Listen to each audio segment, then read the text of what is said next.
জিনিস দিয়ে বানানো, যেটা একটা কুটির শিল্পই বলতে পারো, মানে বাড়িতে তৈরি বিড়ি আমি বানিয়েছি। এটাই আজকে আমার রেসিপি। চাইলে আমি এটা শেয়ার করতে পারি। যারা বোঝার তো এতক্ষণে বুঝেই গেছো, তারা চুপ থাকো। আর যারা বোঝোনি তারা চিন্তা করতে থাকো। আরো একটা কথা, সেটা হলো এই বিড়ি খেতে খেতে ভিডিও করার মজাটাই আলাদা। কিন্তু ভাই গন্ধটা যে নিতে পারছি না, গন্ধটা বড় উৎকট। তাই ভেবেছিলাম এটা দিয়ে নেশা করব। ভাবলাম এই যে মানুষ এত ধোঁয়া ছাড়ে তাতে কি হয়, কি আনন্দ পায়, কি লাভ পায়। তারপর ভাবলাম যে একবার ট্রাই করে দেখি। তো ট্রাই করতে গিয়ে একদম অবস্থা খারাপ হয়ে গেছে। তো চলো এখন বসে বসে বিড়ি টেনে তোমাদের জ্ঞান না দিয়ে ভিডিওটা এবার সত্যি স্টার্ট করি। হাঁচছে, আসছে জোরে একটা হাঁচছো, প্লিজ থামো। এই যে একটু আগে ভিডিওটা দেখালাম তোমাদের একটুখানি, ওটা কিন্তু কোনো নেশার জিনিস ছিল না। ওটা আমি তেজপাতা দিয়ে করেছি, জাস্ট তোমাদের সাথে শেয়ার করব বলে। সেদিন দেখছিলাম যে কাশি হলে, সর্দি কাশি হলে না, তেজপাতার মধ্যে লবঙ্গ দিয়ে বিড়ি বানিয়ে সব ক্রিয়েটাররা ট্রাই করছে। তো আমি একটু ট্রাই করলাম। ওটা কিন্তু শুধুমাত্র বিনোদনের জন্য ছিল, ওটা কোনো নেশার জিনিস ছিল না। আর হ্যাঁ, আজকে দেখো আমি কিন্তু একদম পুরো মানে অন্যরকম সেজে এসেছি না।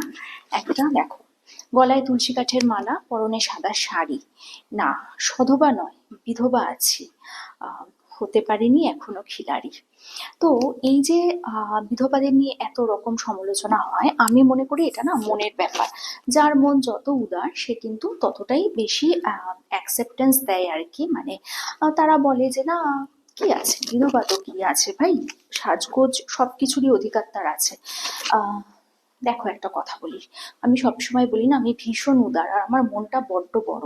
তো এই যে বিধবা বলে কি সে সাজগোজ করবে না, ঘুরবে না, ফিরবে না, সবকিছুই করবে। বিধবা, ডিভোর্সি, সবার জীবন আছে, তো সবাই সবার মতো থাকো। কেউ কাউকে ডিস্টার্ব করো না, কারো সমালোচনা করো না, তাহলেই হয়। এখন আমি যদি তোমাকে নিয়ে হর বখত সমালোচনা করি, তাহলে তো 10টা তীর ছুড়লে একটা রিটার্ন আসবে, তাই না? তো সেই জন্যই বলছিলাম। যাই হোক, তো আজকে আমার সাজটা কিরকম দেখো, কানে ঝুমকা, চুলে টপ নট, গলায় তুলসী কাঠ, অ্যাজ ইউজুয়াল ক্লিভেজ। তো কিরকম লাগছে আমাকে এই ফিউশন এতে, লুকে আমাকে কিরকম লাগছে? আরেকটা কথা বলি, জানো তো, দেখতে পাচ্ছ না, যাই হোক এবার তোমরা দেখতে পাচ্ছ।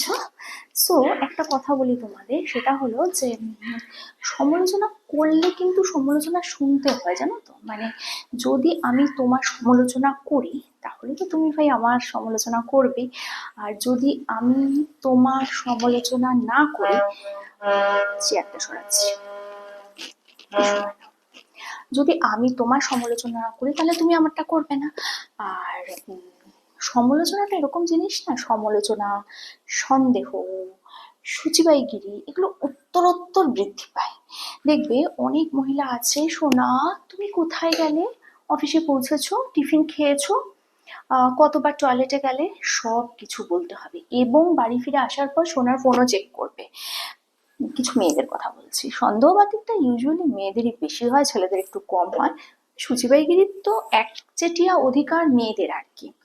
সো বিড়ি খাওয়ার যে মজা করে তোমাদের আমি দেখালাম ভিডিওটা, ওটা কিরম লাগলো আমাকে বলো।